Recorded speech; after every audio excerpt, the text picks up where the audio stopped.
I love this. Today, the Islanders continued what they started yesterday, which is building the foundation of the future of this franchise through the NHL draft. And I truly believe the Islanders were the #1 winner of this draft. Honestly, I think they won both the first day and day two. I think they had two incredible picks in the second round. Actually, only one of the picks was actually in the second round. However, with the value they got, it feels like the Islanders had two second-round picks. In fact, I'm even more excited about the player they got in the third round than the one they drafted in the second round. We're going to break it all down on this episode of Islanders Digest and really touch on their draft as a whole. But really quickly, before we get into that, we noticed that 64% of you who watch these videos have not yet subscribed to the channel. So if you're an Islander fan, you want more Islanders content just like this, what are you waiting for? Hit subscribe. It's free. This offseason has been absolutely insane for the Islanders, and I have a feeling there's still a lot more coming. As Mathew Barzal has shown, he is not afraid to make moves, and he is not afraid to be bold. So if you don't want to miss anything about the Islanders, especially with prospect camp coming up and even more updates, be sure to subscribe to the channel as we continue to put out Islanders content. At this point, we're putting out multiple videos a day because there's just so much going on with this team. And today we're going to be focusing on the NHL draft. It is officially over, and the Islanders have came out with quite a haul. They made several picks in this draft, and no points did they move around other than the two picks they acquired for Noah Dobson.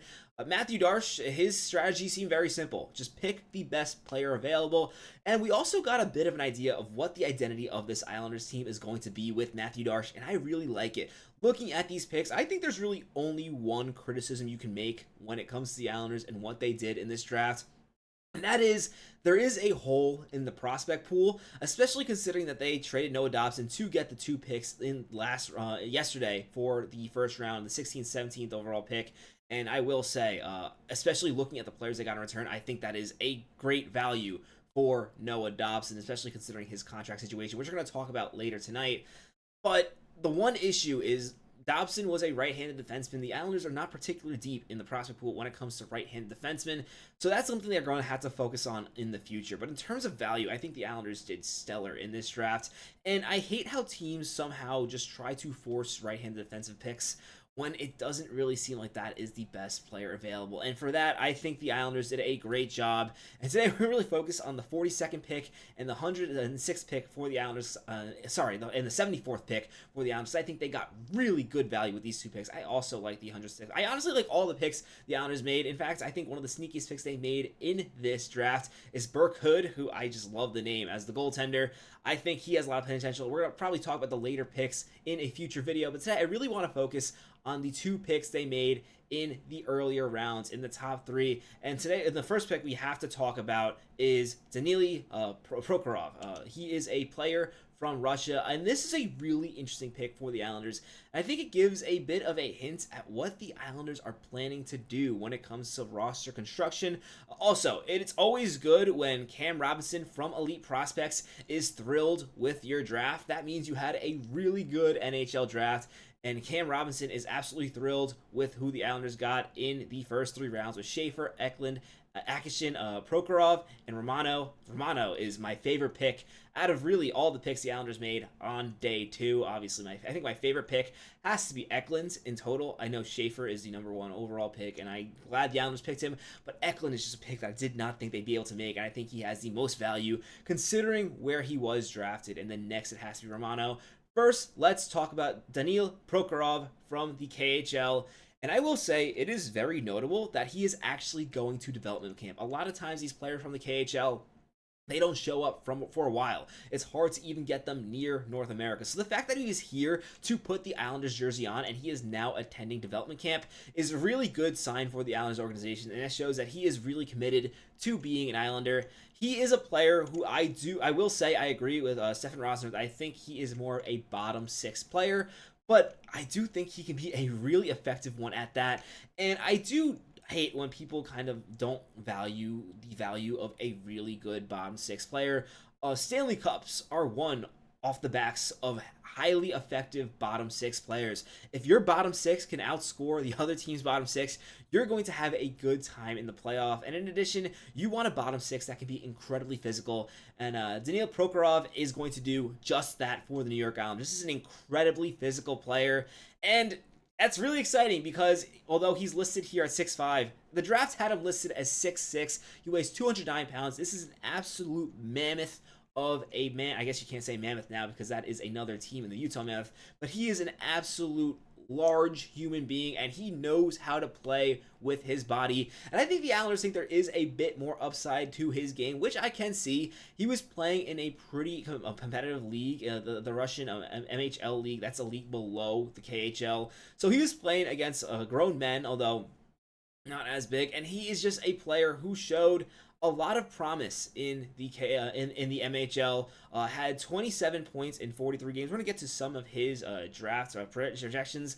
One interesting about this draft was that the projections were really all over the place, especially after you got past the top 20, which is why it's so good the Islanders got their picks in when they did and really provided a ton of value. And it seems like one thing that was really a trend in this year's draft that really has not been as much of a case in the past is there was such an emphasis on larger players. I mean, in the second round, I think there were like 27 picks in a row where every single player was over 6 foot tall. There were, I think, 14 players in the first 2 rounds who were above 6'5", and Prokhorov is one of them. And what I like about this is the Islanders got a really big player, a really big physical player, and they didn't overpay. They didn't move up or get him in the first round, which so many teams, again, we talked about yesterday, were so focused on size that they left skill on the table. I think this player is the right balance of height and skill, and I think he's a player the Islanders can develop well. I think he's going to take a bit more time. He's going to be a bit more of a project. But the fact that he is already going to training camp is a really good sign for the Islanders. He was consolidated rankings. He was 46. Of course, with a lot of these players, the rankings are going to be all over the place. I will note his highest ranking by TSN Bob McKenzie was 36. So there definitely is a lot of upside with this player. Perhaps maybe there is a small bit of potential that he can become more than a bottom 6 player. But I think his role for the future of the Islanders is a third, fourth line role where he really dominates physically. And I think this is a really good pick for the second round. I think what I like about this player is I think there's a really high chance that he is going to make the NHL, and that is really encouraging from the Islanders. Now, their next pick is the one they made in the third round is actually one that excited me even more than their pick in the second round. I am thrilled with Luca Romano for the Islanders, and this is a player who skates so well, and that is something that I really took away.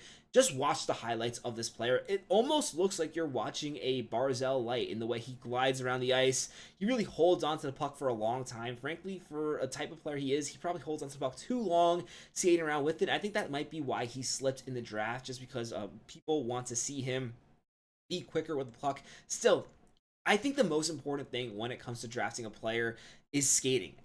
Even though you can teach different things, I think it is so hard to teach a player how to skate well. That is something really difficult to work on. The fact that Romano is such a good skater already, that's really what you want to see from the New York Islanders. And if you look at his stats from the Kitchener Rangers, of course, he's going to have to get a new jersey. He can't be wearing that Rangers jersey anymore in the OHL. But he had 51 points this year, right? So he's not a player who can't score. And if you actually watch his games, he had a really good shot. One of the things that really took my attention was how quick his release is as a shooter.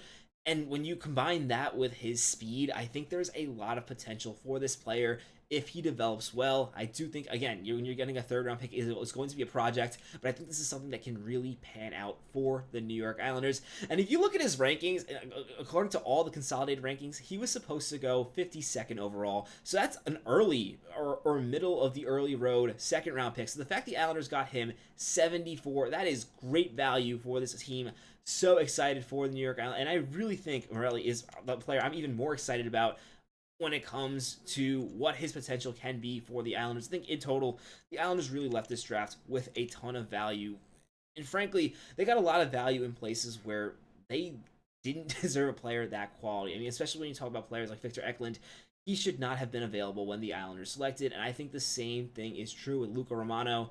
They got a couple really good players who I think can make differences down the line. And in fact, what's really exciting about this draft is one of the things that's frustrating about drafts sometimes is you don't know when you're going to see some of these players. And when it comes to these guys from the second, third round, it is going to be a while, although I do believe they're both going to make appearances for the Islanders.